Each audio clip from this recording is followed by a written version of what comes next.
Oh boy, have we got a fun one from the archives this week. This is John Hoffman, your co-host of United 96. And this week we're going to revisit the Hernán Losada interview, which was very cool for us as a podcast because we were the first podcast to talk to Hernán as he came to DC United. And then nothing else happened, and he left very normally, and no one has anything complicated to think about Hernán Losada and his time here. Yeah, so just listen to this podcast and, remember all the things you thought, and then remember how you feel now. Vamos.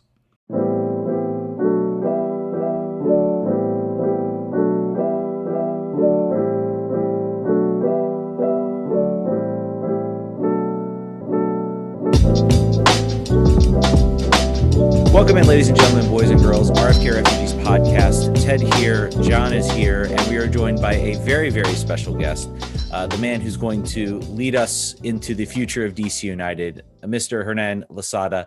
Hernán, how are you doing, my friend? Thanks. I'm doing right. Thanks for the chat. Yeah, absolutely. So let's jump right into it. How's your week been going? I know you made the rounds on several different official MLS media types, and you had kind of just gotten the job and couldn't really say much. But how's your week been going? How you been keeping yourself busy? I guess all the way in Belgium right now. Well, a lot of paperwork to get ready here in Belgium. After 15 years living in Europe, you can imagine you have a lot of crap need to throw away and put a lot of things in boxes and try to fix everything to make sure that when I leave, everything is settled over here. And in the meantime, we are waiting for the paperwork, for the visa. So I try to catch up a bit of all the games of DC last season, games of opposition, trying to learn as much as I can from my squad, from my roster, my players, and the moment we meet, I already have a clear view about the team and about the competition. Well, I'm sorry you have to watch games from last season. It was not the back half is much better than the front half. I don't know how far you've made it in there yet, but yeah. Oh, I even watched games of 2 seasons ago with Acosta, with Rooney. You had a period that the defense was very solid, a lot of clean sheets. So I also been watching games from 2 seasons ago. And from every game you can learn something, different systems, players who play in different positions. So was good to catch up and see many games. That's good. I think that there's definitely there's good times from all of those years. You can put them together. If you put the good from both parts of the season into one, we've got something cooking. Leading off that, there's been a lot of speculations about preferred formations. I know that when you got hired, a lot of us were scouring the internet very, very urgently, trying to figure out sort of, what your tactical reputation is, what your formational preferences are. And a lot of DC United fans are very interested in tactics and philosophy. Would you say that you like to fit the pieces that you have into your conception of the way that you'd like to play?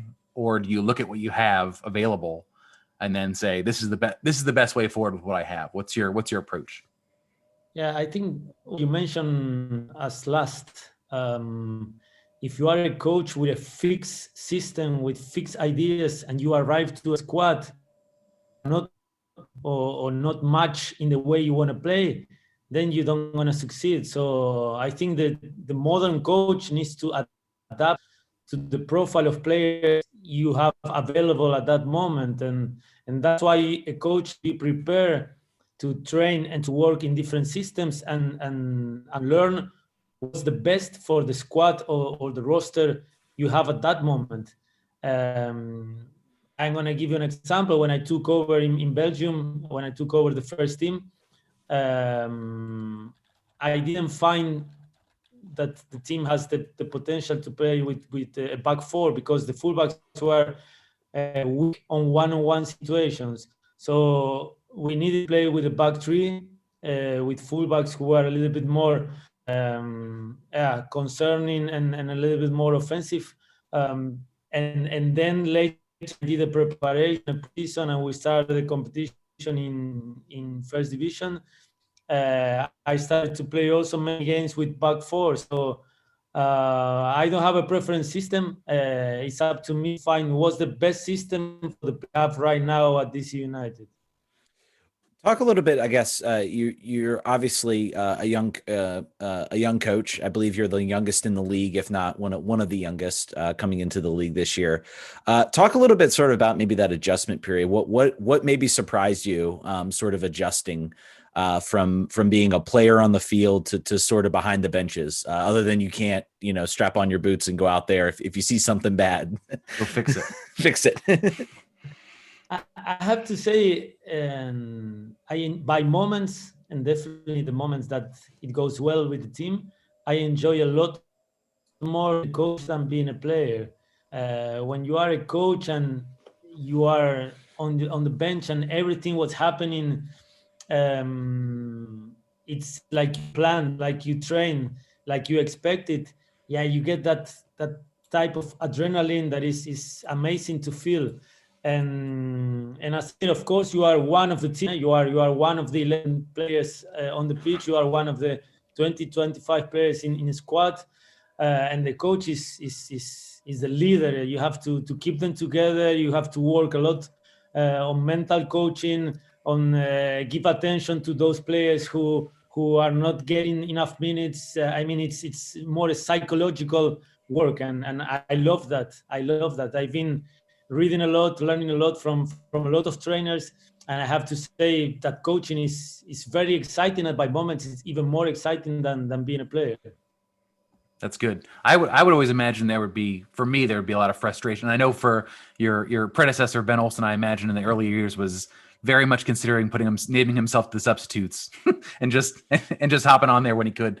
In a lot of the other interviews you had last week, you were talking about the attractiveness of MLS to you as a destination, and that's an interesting comment. Also, because I think that American fans have such a conflict in their own mind about what this league is. Like, what does this league want to be? Does it want to be one of the best in the world? Does it want to be a selling league? Where does it actually see itself? What are the things that you noticed from watching it from afar, or from when you had? I think I read that you had Jelle Van Dam was either a former teammate of yours or a friend, so you got to see sort of some of the environment. What about what you saw made you think, A, I want to coach there someday, and then B, that this league is maybe better than its reputation on the continent?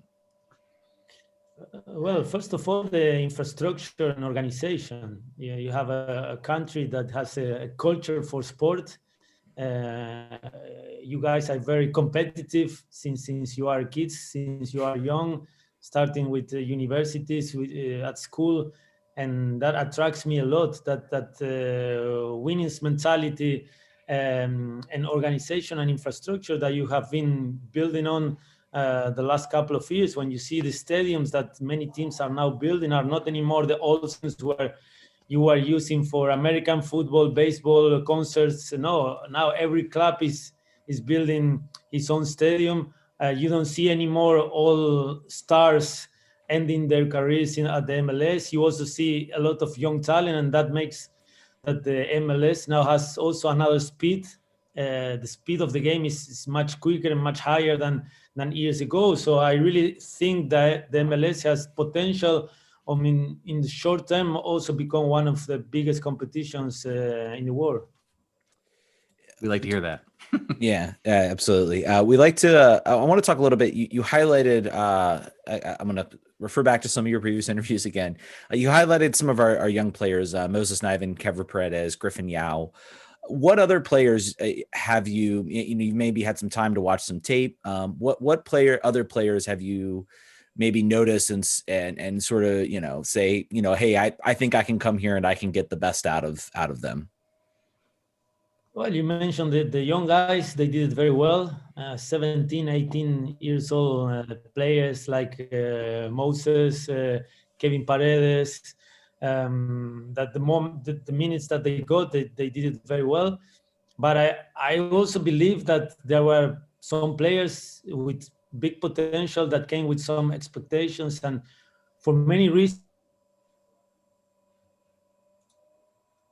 name it, they didn't perform the way or even themselves expecting. And I'm talking about Edison Flores, about Yamil Asad, about all the forwards players playing up front who couldn't score enough or not as much as they expected. So I think there is potential to do better than what they have been doing the last season.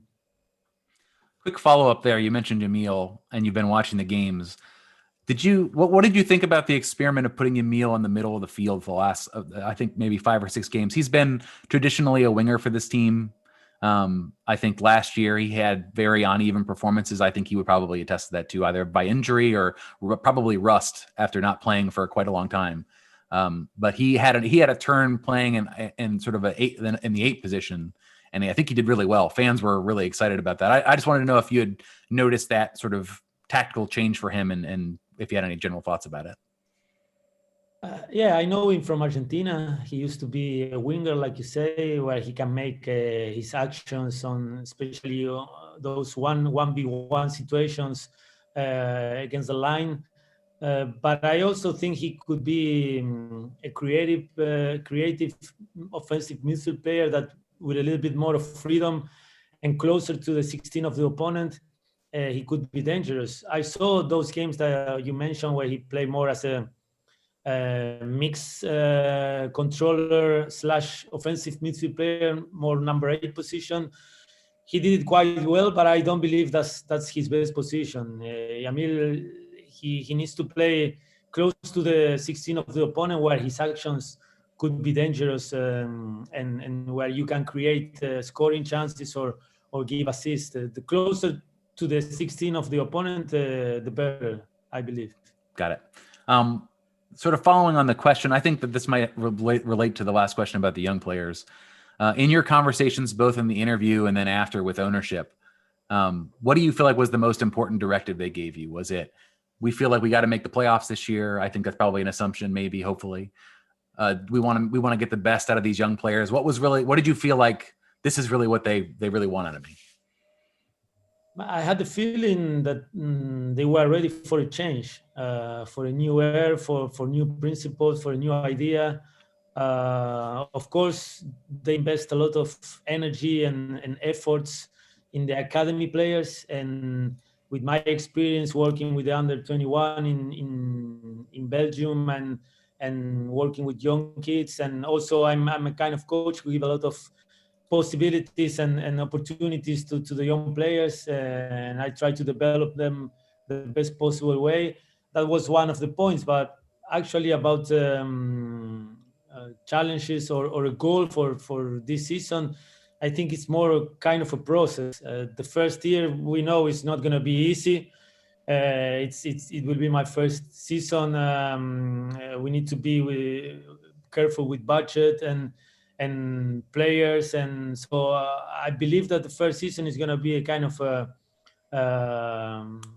challenge season for all of us. But of course, we want to win more than just 5 games. We want to achieve the playoff, and we will try to do that.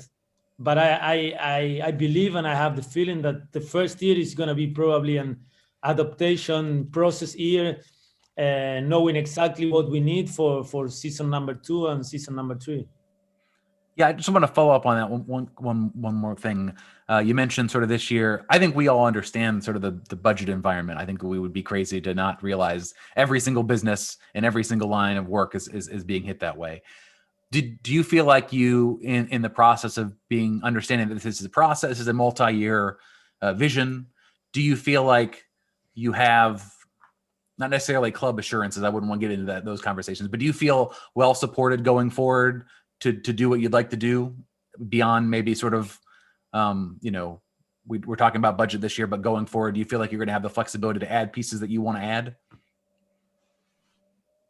Like I told you, I think for the first season it won't be easy. Also the financial situation of all the clubs all over the world, all the companies are having trouble due to less income than normal due to the pandemic. So you need to be careful. Sometimes you need to be creative. You need to find solutions with less budget. Try to find young guys or players who are doing not so well the last couple of years. But I insist, if we bring something, and I hope we bring something for this first season, it has to be something that is going to make us better. It has to be better than what we already have. And otherwise, we need to manage to get better results with the roster we already have. And I believe that's possible. But doing crazy things or spending millions on players that you don't even have the guarantee, I don't think that's the moment. So we need to build up. We need to take it easy. And first step, try to get the best out of the roster we have. And I believe with 2-3 players on key positions, we can manage to fight for one spot on playoff. All right, we're going to go to some of our questions we got from our supporters over at Patreon, patreon.com/RFQRefugees, if you would like to support the show. First question, I'm going to get from Matthew Doyle. I think on the lines, what do you think is your best attribute as a coach? Positivism, even and mostly in difficult moments. Positive coaching when things are going wrong, to give that feeling to the players to keep on trying, never stop trying. The moment you stop trying, the moment you give up, you give the chance to the opponent to win. And when you fail 1 or 2 or 3 times, go for the 4th one and go for the 5th one. And that psychological point of view, to stay positive, to stay together in difficult moments, I think that's one of my biggest attributes. We have a number of questions about the captaincy, which is interesting to me. We've got Arthur and Matthew Doyle have both, or I'll sort of try to summarize the general questions. How important do you view that role in the team, both on the field and in the locker room? What kind of responsibilities do you normally assign that position? So how much, are they the go-between for you with the team? I feel like you're a young coach. You probably have a lot of conversations and relationships with the players. I would imagine that's important to you. So how do you view that role, and how important it is to the way that you run your teams? Captain is important. For me, captain is a lot more than wearing a band around your left or right arm. You need to show and be an example for the group. And also you need to represent the group by giving the example. And I believe you need, as a coach, more than one captain. You need 4, 5, 6 captains. The more captains you have, the easier that it will be for any coach. And we have a few good personalities in the team. I've been talking already with many players, and based on experience, based on time spent at the club, based on games, but also based on personality, dare to share your feelings, your ideas, and most of all, represent the group with your example. I think those are the qualities you need to become a captain. We got another question from Jeffrey Cook. What expectations have you set for yourself for this year, or for taking this job? Expectation number 1 is to have an identity. That we all know when you are watching DC United, what kind of game we are playing. What was the plan? What are we doing? What are we doing when we have the ball, and what are we doing when we don't have the ball? For a neutral supporter, you put the TV on and you watch DC United, you know what kind of team we are. I think that's the challenge number 1, to find the right identity for this roster. Hernán, it's like you were listening to our podcast a couple weeks ago. That's a verbatim thing I think we've been asking for about a year. Is that so? That's wonderful to hear. We've got more questions here from Colin Ritchie.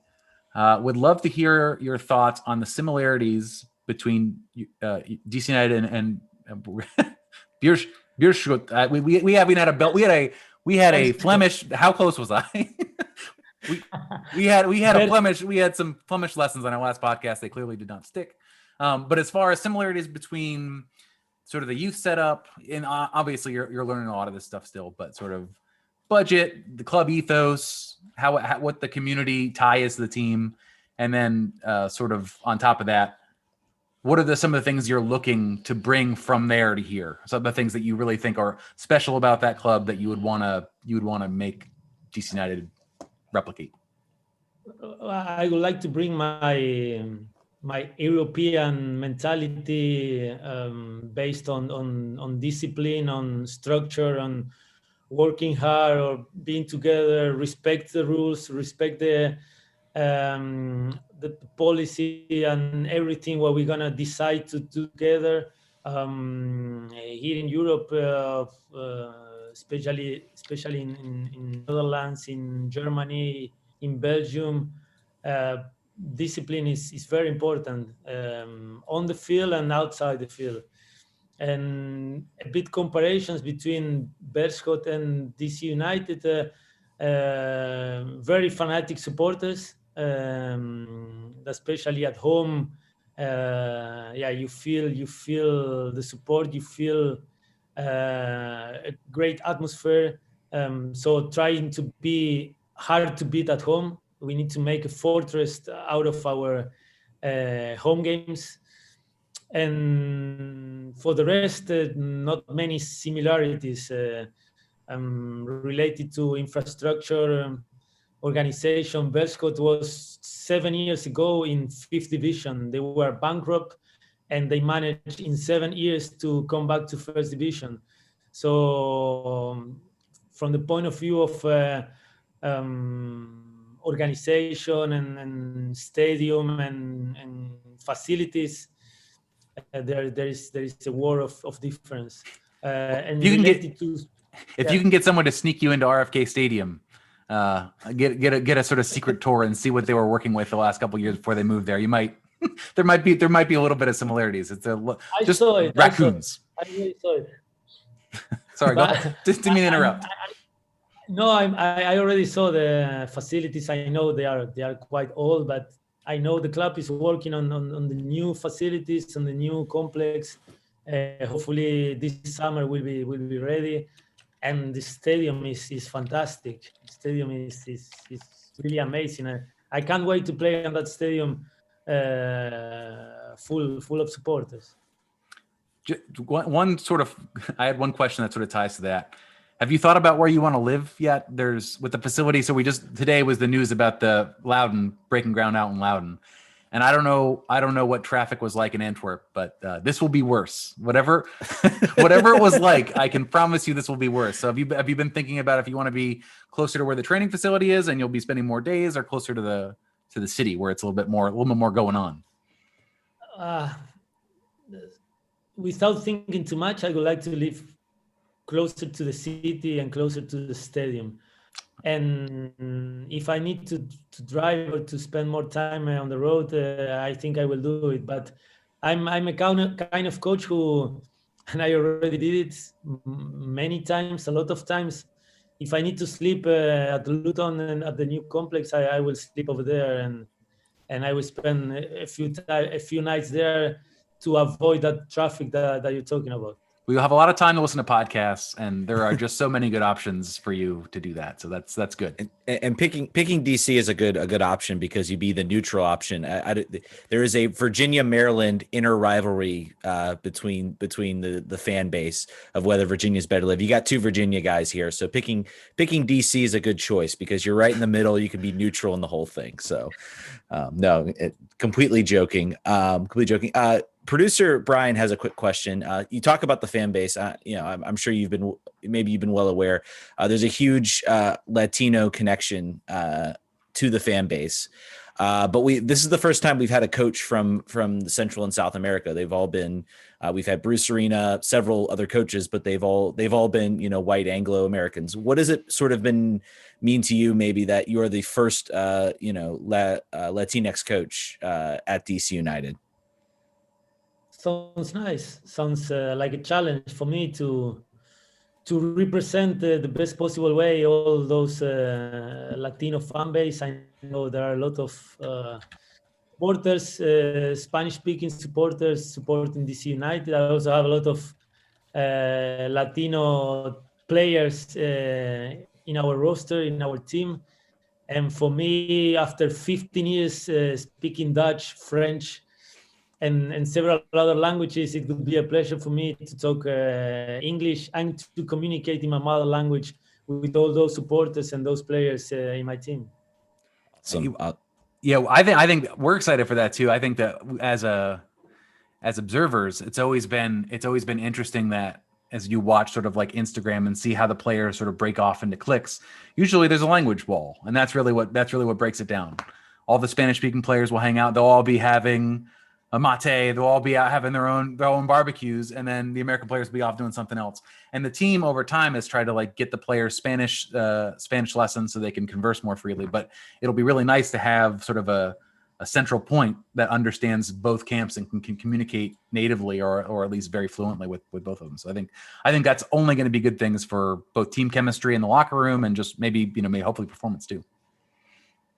Yeah, I believe it. That's something positive. I already felt that during my chats with some of them, with some of the players, to have a coach who can communicate in several languages. I can even speak, and I already spoke with Frédéric Briand in French, and the fact that the player can communicate and express themselves in the mother language, that's a huge advance for a player, but also for a coach. What one more question, Ted, from me. So what we're running now. We're running up to the end of the interview, and we again appreciate you taking the time. I wanted to talk about specifically this season. We've got some players that are coming back from injury. Bill Hamid, Steve Birnbaum, both recovering from, and that's the very central part of the spine for the team. We've got all these new draft picks signed, so there's some new faces. There's going to have to be, depending on when the season starts, some shuffling potentially about where you'd want to have your first choice 11. How do you feel going into, again, not knowing when the season's actually technically going to start, because we still have to ratify the CBA and get all those things sort of laid out before even getting a chance to work with the team? How do you feel? Do you feel optimistic? Do you feel like it's going to ramp up a little bit as everyone comes back from injury and you get to sort of impart your philosophy, or are you feeling generally pretty good? No, I feel good. I'm optimistic. Of course, it's not the best possible scenario when you have 3-4 important players. I hear about Paredes. I hear about Steven, about Bill, about Felipe. Yeah, those are important players that won't be ready to start preseason. So we need to be creative, and we need to find some replacements on those positions. And that's a little bit our work together with Dave, with the people of the club, to be creative. You know that this transfer window now, December, January, it's quite complicated to find players who are ready and could give us an extra window transfer during July. There are more possibilities, but of course you are already 3-4 months or a couple of months already busy in the competition. And as a coach, you want to have your squad and your roster available from day one to have a good preseason, because that's the moment where you build up your principles and you build up your team. But okay, we will see. We will have a couple of meetings next couple of days with Dave and people of the club, and I'm positive. We will find some solutions with our budget to replace those injuries or players who left last season. We love this optimism.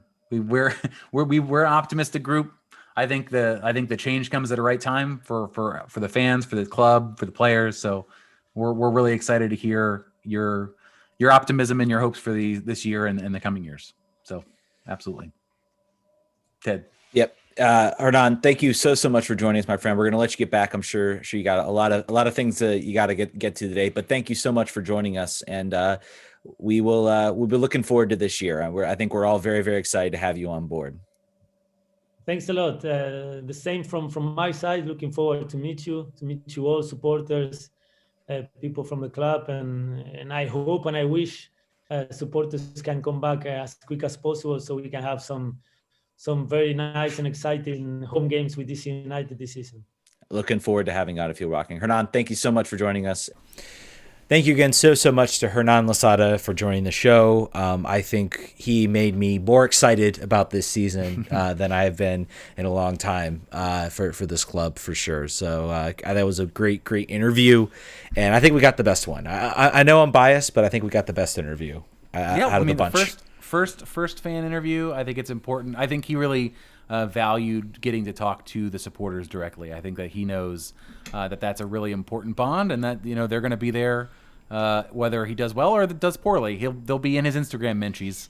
That's the downside of him already having an account and being an active. He will hear from us. We don't shy away. But anyway, so we thank you again to Hernán. If you're listening to this, you've already subscribed to the podcast, so great. But if you're new to the podcast, make sure you subscribe. You can find us on rfkrefugees.com, and then after that, we're on every platform that exists. We're on Twitter, we're on Facebook, we're on Instagram, we're on Twitch, we're on livejournal.com. You name it, we have some sort of platform. We don't have a TikTok yet. Not yet. We're thinking about it. We're thinking about it. Yes. We want to appeal to the Gen Zers out there. The Gen Zs out there. Yes. The millennials. Show. So we'll see. We'll get there when we get there. But thank you again for joining us, and make sure that you follow us so that you can hear all of the crazy stuff we talk every week. Yep, and if you are not tuned into the YouTube show, you will hear our sort of regular show that we do live every Monday at 8:30.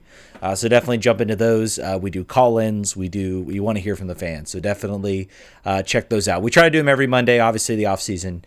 If there's no news, sometimes we skip it a little bit. But during the season, we try to be every week, every Monday. So definitely check those out if you want to get involved with the show, because that's what this is all about. We will look out for our show on Thursday, and we will catch you guys down the road. Vamos.